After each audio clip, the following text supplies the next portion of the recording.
Hello everyone, and welcome to the Speculative Wildlife Research Center. Today we're finishing our cold season by taking a look at the Yuki-onna, a Japanese yokai or supernatural being associated with snow and winter storms. And it will definitely be fun seeing what we can do with the concept. So please consider liking and subscribing if you like these videos. And now, without further ado, let's get started.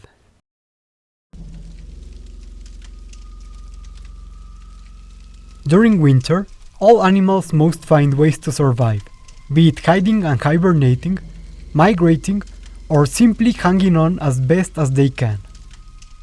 Others, however, seem to thrive during this time, and have become not only a synonym of ice and snow, but also of the death and terror it can bring. Such is the case of Keimagine diaphanis, or the Yuki-onna, a mysterious organism that only appears during winter. Ancient belief says this being comes from the moon, and while not exactly true, as these beings are not aliens, it is not very far from the truth.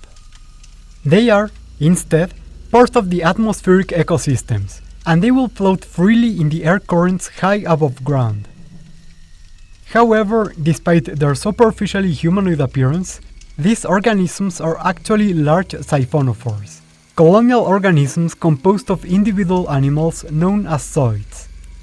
The part of them that resembles a human head is actually a pneumatophore, a flotation sac filled mainly with carbon monoxide, which it uses to change altitude and stay afloat.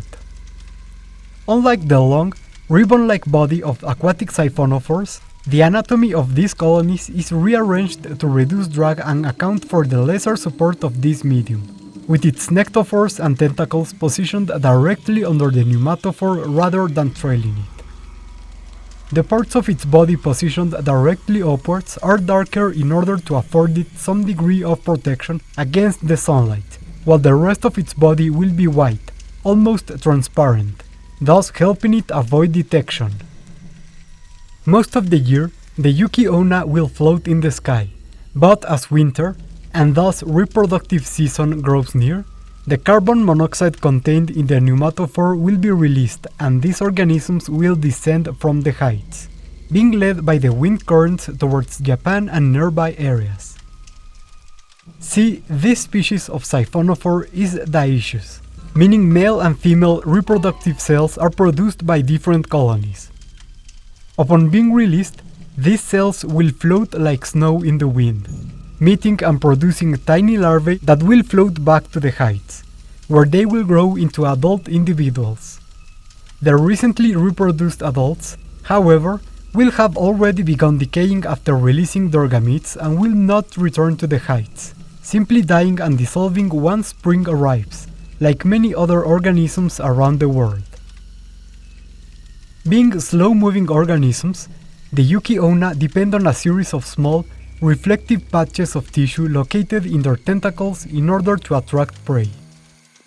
As these tentacles move lightly and change direction, the light reflecting from these patches will come and go, giving the appearance of tiny animals or small food particles fluttering in the air, easily catching the attention of flying organisms around them. Once they make contact with their prey, the Yuki-onna's gastrozoids will inject a very powerful venom. In order to quickly immobilize prey, this venom needs to be extremely potent. It will induce instant paralysis in smaller prey, but in bigger, let's say human-sized prey, the effect will be much slower. One of the main noticeable effects of this venom in larger prey is vasodilatation, which will cause a quick loss of heat, causing any stung humans to quickly freeze to death in the cold winter. After their prey is dead, they will use their gastrozoids to eat, releasing digestive enzymes and slowly slurping up the nutrients and directing them towards the rest of the organism. As can be easily imagined, the relationship between humans and Yuki-onna has not been exactly the best. While any animal capable of killing human beings will be feared by them, the otherworldly appearance and humanoid profile of the Yuki-onna has created an atmosphere of straight-up terror around its presence. To add to this, Their partially hollow bodies allow the cold winds to flow through them, creating noises that have been compared to haunting melodies, raspy voices, or even weeping. People trying to follow one of these beings, believing them to be lost or injured people, may end up falling down ravines or becoming lost in the wilderness, dying soon after. Even as they lay dying and deflated, the risk they pose to humans is not exactly nullified. Sadly, some townsfolk have been reported to have confused these masses with babies covered in heavy blankets, especially given the low visibility and sad noises produced by them, and will try to pick them up only to be stung and freeze to death. In fact, the high mortality around the season, partially caused by these animals and their presence near human settlements, has created the belief that these animals are the ghosts of dead people, not exactly a rarity with this type of seemingly otherworldly animals. And yet, even since ancient times, humans have been able to see the undeniable beauty of these beings, sometimes capturing and attempting to provide adequate conditions for these organisms to keep living. Traditionally, popular opinion regarding this activity has not been kind, meaning it would often be kept a secret. But in modern times it has gained wide reception as knowledge about these animals has become more widespread. Nonetheless, these amazing animals will still die off with the arrival of spring, as they always have.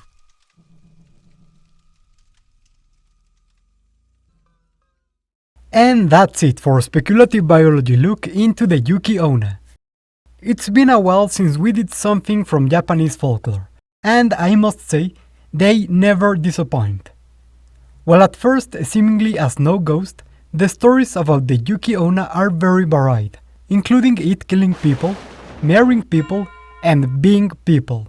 Meaning there was not only a lot of stuff to pull from, but also a lot of stuff to reconcile regarding its behavior, which was even more interesting to do in a relatively, and literally, simple-minded organism as a siphonophore. This also meant actually working with one of these organisms, often requested to be used as the basis for one of these episodes, and returning to the atmospheric biota we haven't touched for a while. As for how this one worked out, I had to find a way to make it humanoid. I know this is borderline monkey month, but I didn't want to just make it a primate, while also keeping those humanoid features subtle, making it vaguely resemble a human being during a snowstorm, but not as much up close, to account for the way the Yuki-onna is simultaneously said to have looked like a beautiful woman and producing a deep terror on sight. I also wanted to give it its sort of ice powers, as she is known to be able to freeze people. But as we saw a more literal version of just that last week, I decided I wanted to keep it subtle, with a venom that had the side effect of leading to heat loss, since freezing to death is a very common side effect of wandering out during winter.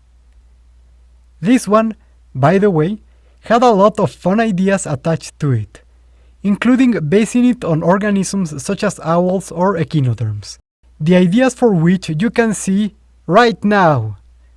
And before we go, here's a huge thank you to everyone who wanted to see this episode, and to our patrons and channel members for their support.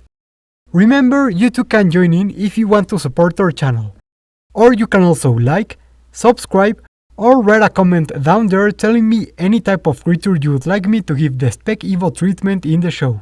Any of those really help the channel a lot. Thank you all so much for watching. I truly hope you are having a great holiday season, and I'll be seeing you next time on the Speculative Wildlife Research Center.